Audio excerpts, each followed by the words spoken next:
naririnig. Kakaiba na siya magsalita.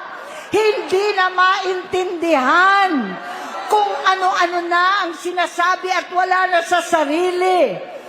Nagtatago sa kabaitan niya ang pang-aabuso niya sa droga. At nagbunga na ito ng mga nakakapinsalang maling desisyon. Hinayaan niyang kumilos ang mga nakatalibot sa kanya.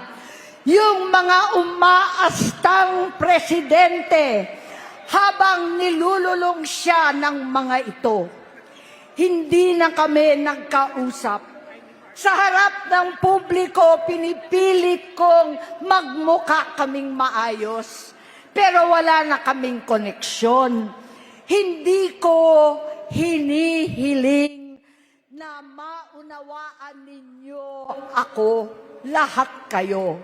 Sa palagay ko, ang makakaunawa lamang sa akin ay ang mga pamilyang may pinagdaanan sa adiksyon, sa inom, sa sugal, sa alak, sa bisyo, higit sa lahat, sa droga.